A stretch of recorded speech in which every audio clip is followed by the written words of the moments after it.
On Primetime Politics tonight, the Auditor General calls out the government's true commitment to change with damning audits on ongoing delays in delivering benefits for disabled veterans and systemic racism in Canada's prison system. A frustrated and discouraged Auditor General Karen Hogan joins me to discuss her latest reports. The government's latest proposals on gun control. Will the new measures make Canadians safer? MPs will be here to debate the proposals. And our panel of parliamentary journalists on gun control and the Conservative leadership race. We'll begin with new reports issued today by Canada's Auditor General, none of them good news for the federal government. Auditor Karen Hogan says she is frustrated and discouraged by the lack of government action. Hogan found unacceptable delays in getting benefits to disabled veterans, Mounties, and other vulnerable Canadians. Veterans waiting almost 40 weeks for a decision on their applications for disability benefits. Veterans Affairs Canada hasn't met its own standard for delivering benefits for the past 7 years. And still with benefits, the auditor found government departments and agencies have no comprehensive plan to try to reach some seniors, Indigenous peoples, and newcomers who are unaware they may be entitled to certain benefits. The Correctional Service of Canada hasn't made adjustments to its programs to respond to a growing diversity in the prison population. Black and Indigenous offenders are disproportionately placed in maximum security institutions and remain there longer than other offenders. And finally, the auditor found the federal government hasn't done enough to put in place its widespread gender-based analysis to determine how gender and other aspects of identity can affect access to programs and services. And the Auditor General Karen Hogan joins me now. Good to see you again, and thanks for taking time to speak with me. I appreciate it. Look, I'll get to the problems you uncovered in a moment, but first, tell me why. Here we are just a third of the way into your mandate. You're openly venting your frustrations here with the lack of government action on long-standing problems. What's happening? It's really great to be here again. Thank you for having me. You're absolutely right. I started off today by expressing my frustration instead of my hope in that when we look at long-standing problems, we often, all too often, find that progress is slow or non-existent. And today's reports are a repeat of that. And the reports today, whether they impact offenders or veterans, are impacting people. And it's really unacceptable that long-standing commitments be left unaddressed. The government always says it will take your recommendations seriously and will do better and make changes. A bevy of ministers came out after your reports today and actually suggested, look, there's already been progress on some of your concerns since you carried out your audits. In some ways pushing back against the concerns you raised today about lack of action. What do you think of that reaction? Well, I say that I measure progress in improved outcomes for Canadians. And we didn't find any improved outcomes we looked at. I agree that there has been a lot of activity, especially when it comes to processing of veterans' claims. But Veterans Affairs Canada was unable to demonstrate to us whether all of that activity actually improved processing time or slowed it down. I don't consider that improving outcomes for Canadians when veterans are still waiting 39 weeks to receive benefits. Right. Well, the Minister of Veterans Affairs actually sort of took issue with that today, saying, look, we had 23,000 veterans in the backlog, so over in that 40-week period 2 years ago. Now it's down to just around 10,000. He describes that as progress. How do you describe it? I think any file that you're able to process and provide a decision to a veteran is progress. But I also measure progress against the standard that they publicly tell veterans they should expect to wait. They're telling veterans that you should wait 16 weeks or 4 months. And what we found is that veterans were waiting 39 weeks or almost 10 months. That's an unacceptable amount of time to wait to find out about your benefits. Okay, let's shift to your findings about Corrections Canada, the prison system's failure to take steps to deal with the systemic racism and barriers you found in an increasingly diverse population. Is there an acknowledgement from Corrections Canada, at least, that what's happening is wrong and that it needs to be fixed and that it will get fixed? So prior to our audit, in response to the clerk's call to action, the commissioner at Correctional Services Canada had actually acknowledged that systemic racism exists in correction. What our report did was follow up on some very concerning findings in 2015, 16, and 17.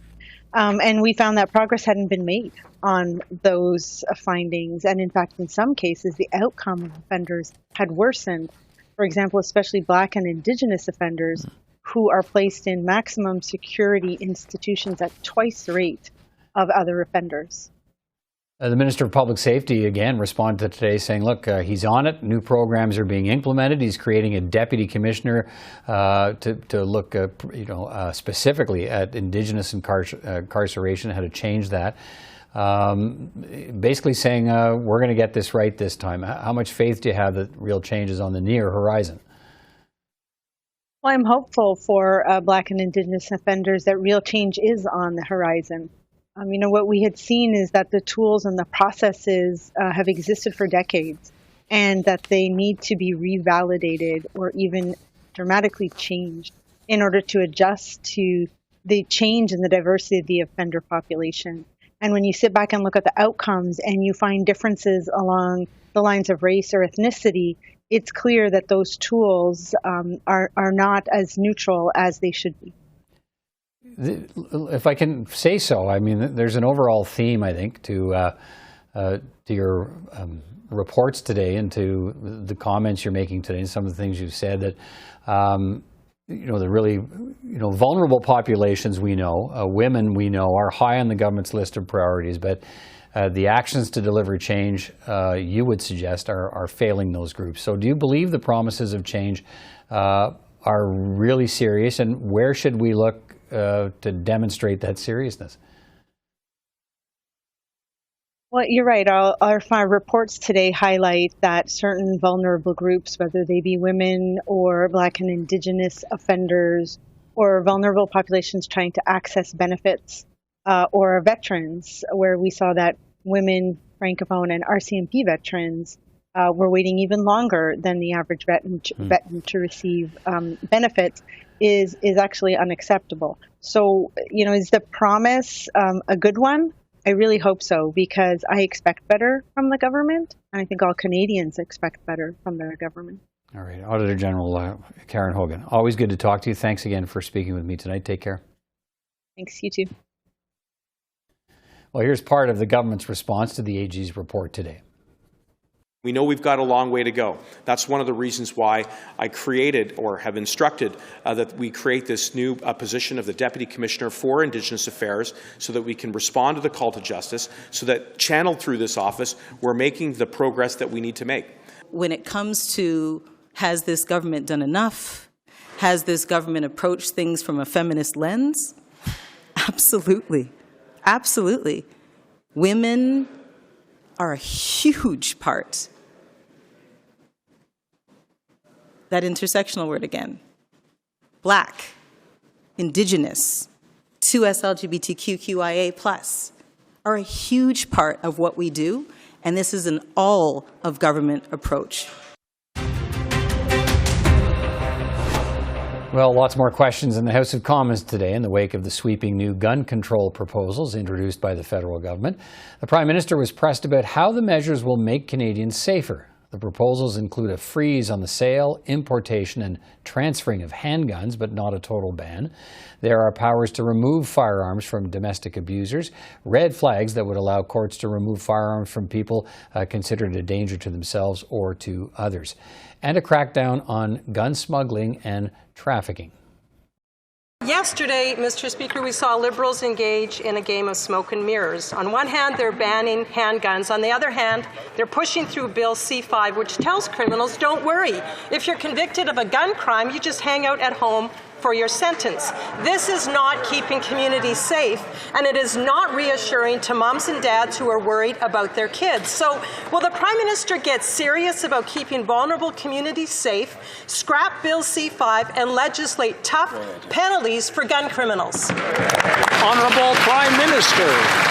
Mr. Speaker, it's absolutely true that we move forward to present legislation that, once passed, will make it no longer legal to buy, sell, transfer, or import handguns anywhere in Canada. At the same time, Mr. Speaker, the Bill C-5, the legislation does not stop police from charging people with gun offences or prosecutors from pursuing convictions. What it does do is make sure criminals face serious penalties while addressing the overrepresentation of Black Canadians and Indigenous peoples in the criminal justice system. Well, let's bring in three members of Parliament now to discuss the federal government's new gun control proposals. Pam Damoff, an Ontario Liberal MP and the Parliamentary Secretary to the Minister of Public Safety.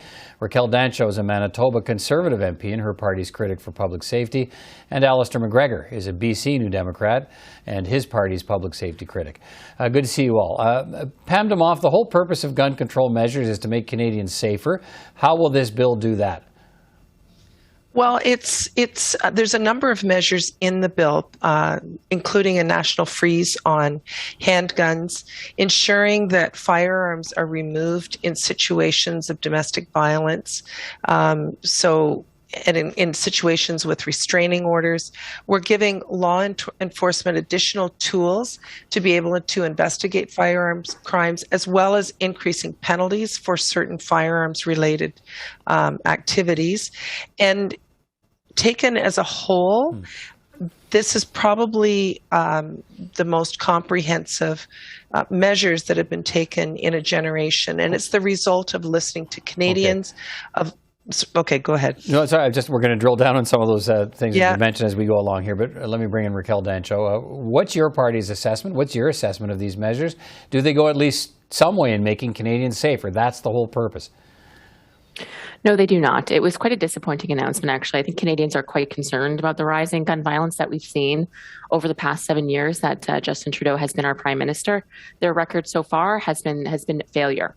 They have failed to make communities and our major cities safe. Gun violence has consistently gone up since they've been in government, and they have spent more money than any other government in history, and yet they have not been spending those resources where they could really make a meaningful impact on reducing gun violence. So we're talking about beefing up border security to stop the gun smuggling from the United States, which we know is the major source of gun violence in this country.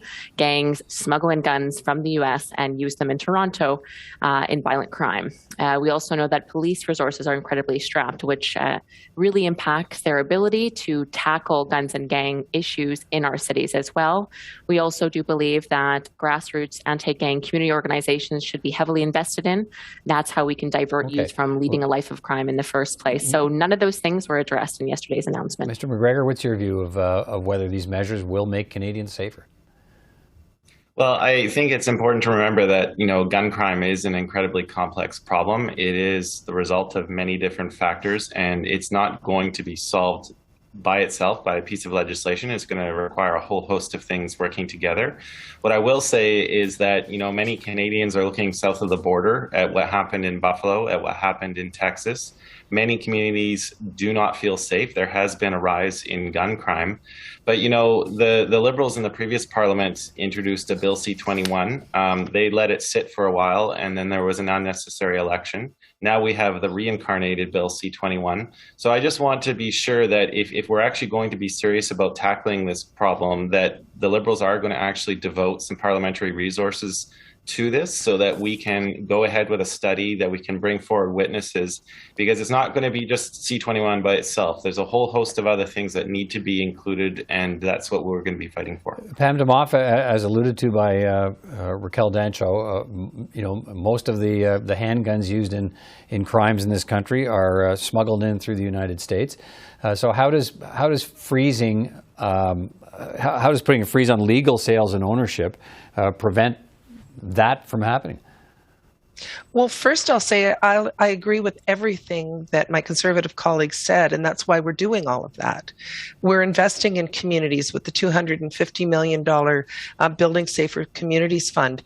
We've invested in border services, cuts that were made under Harper. We've made significant investments. In the last year, we've doubled the number of firearms found at the border, and we're investing in community groups. Can we do more? Absolutely. But none of that would be put in legislation. And with this bill, we know that firearms are definitely smuggled across the border. But depending on where you live, when I spoke to the head of the one of the police associations, he said in the city of Edmonton, the guns that are being used in Edmonton are actually domestically diverted. So as my colleague from the NDP said, there's a number of things that we need to be doing here. This is one tool in the toolbox, this legislation, to keep Canadians safer, but we're taking a whole of government approach. We're making sure that we are making the investments in law enforcement, the border, in communities to keep guns out of criminals' hands. Raquel Dancho, the handgun freeze does have the support of many big city mayors who've been witness to the increasing gun violence in their streets. They see it as a first step toward an all-out national ban. What are those mayors missing if they think the handgun ban is a good move? I think they're maybe missing some conversations with their local police authorities. When we studied the guns and gangs issue at National Security and Public Safety Committee recently, we heard from the deputy chief from the Toronto Police who confirmed that bans will have no impact on their gang and gun issue happening in Toronto, which is really the epicenter of where we're seeing a lot of this handgun violence. They confirmed criminals do not follow bans. So when the Prime Minister says that this will stop any handgun ban usage, he is misleading Canadians. Criminals will not be deterred by this ban whatsoever, and they will not be deterred by any buyback program either. Police consistently tell us that they know criminals will not be following these bans. So it really just provides a very misleading picture to Canadians. Saying this is going to stop gun violence, again, is untrue, because we know criminals will not be following these laws as they don't follow laws right now. Mr. MacGregor, what's your view on the handgun freeze when many people have been hoping for a handgun national ban? Well, with respect to Ms. Dancho, I don't think it's quite as black and white as that. Like what we saw over the last decade was there was a 70% increase in handgun ownership in Canada. So there's roughly 1.1 million registered licensed handguns that are in circulation now. And I think it is a fact that when you do control the number of handguns in circulation, you do prevent the number that can be illegally diverted, in other words, stolen. So again, I think the freeze is something that, my caucus and I are going to have to take a close look at. But what's important to realize here is that if you already have a restricted possession and authorization license and own a handgun, this legislation is not going to affect you. So people who already own handguns are not going to be affected. And I think it's a policy tool that deserves further exploration. I'm not ready to just throw it out now. I think it does need some further examination. And that's what our job as parliamentarians is. Okay, and we'll have a chance to do some of that further examination at another time. Time's short tonight, but I want to thank you all for giving me your perspectives to our audience. Appreciate it, and we'll talk soon. Take care. Thank you. Thank you. Well, let's bring in three colleagues now from the Parliamentary Press Gallery. Tonda MacCharles is a reporter with the Toronto Star. Joël-Denis Bellavance is the Parliamentary Bureau Chief for La Presse. And John Ivison is a columnist with the National Post and Parliamentary Bureau Chief for Post Media. Good to see you all.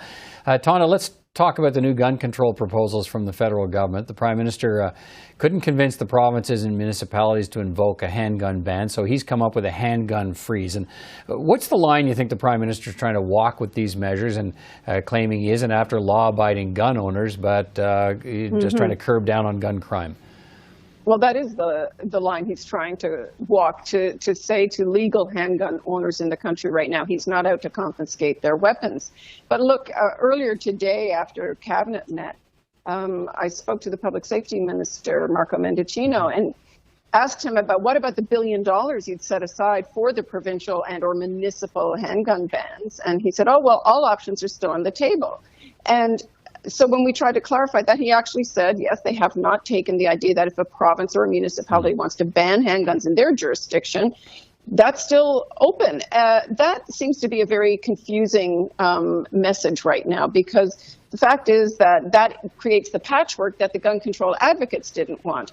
But look, in the whole package, there are some contradictions, but there are some new measures that even gun control advocates say are a big step forward in the right direction, including that freeze on the sale or purchase or transfer or importation of handguns to individuals. So they like that. The Conservatives say they're targeting the entirely wrong problem, that the root cause is the flow of illegal guns at the border. And in that respect, this bill, I think, tries to say it's acting tough, But it remains to be seen. One of the things that the minister is pointing to, not just the increased penalties for drug trafficking or the ability to bar, say, people from entry if they have gun trafficking on their record, but the ability to wiretap and prevent it from happening, to listen in and eavesdrop on conversations. So giving more powers to police to combat it. We'll see if that works. John, what are your thoughts on what's been Liberals? Well, I remember writing about this a month ago, and the ban or the freeze was not in the bill. And the emphasis was very much on persuading provinces to come on board, excuse me, as they had campaigned on in the election. Because obviously this was not in their election campaign. And yet it was referred to as a last resort. I think potentially the progress of the Ontario election, where it's pretty clear, I think, that Doug Ford is going to win. And Ford had already said that he didn't want to sign on to such an agreement because it was he was more focused on guns and gangs. So with Ford winning, that idea seemed to be less tenable. And I think with events in the States, the last resort ended up becoming the first resort. But it doesn't surprise me to hear what Tonda's saying, that the option is still on the table to try and lure provinces in, because we've seen this work in the past. The Liberals tried this with the Canada Pension Plan. We saw this with the daycare plan as well. You get a couple of provinces on board, you've got money on the table. Right. The provinces are eventually unable to resist the lure of the money and eventually take it. All right, Joël-Denis, what are your thoughts on this? Well, I think that the Prime Minister listened to groups like Police Se Souvient and the Coalition for Gun Control on this file, because last time around that the Prime Minister and his government introduced gun laws, they were roundly criticized by Police Se Souvient, to the point where Police Se Souvient didn't want to go with the Prime Minister to commemorate the 1989 Polytechnique massacre. So, those groups were part of the press conference that the Prime Minister held with foreign ministers. So I think it's a big turnaround. Now, the key question for the Liberal government now is how will it be received by the rural caucus, where gun control laws sometimes cause some divisions within the Liberal ranks. So that will be something to watch in the next few weeks. Tonda, more damning reports from the Auditor General today on the delays in benefits for veterans and others, racism in the prison system, and failures to deliver on gender equality outcomes and on programs for some of the most vulnerable in the country. We saw some pushback from the government on that, but we saw an openly venting AG about her frustrations about slow progress. And I guess, is she undermining key government narratives here about who this government claims to be looking out for, and how big of a problem could that be for the government? Well, her report is definitely, and the findings of her teams are definitely challenging for this government, because they go against the narrative, right? The government says it's trying to act on all these things. And when one of the ministers today was challenged about, you're not the feminist government or the progressive government you claim to be, as per the findings, they were very touchy on it.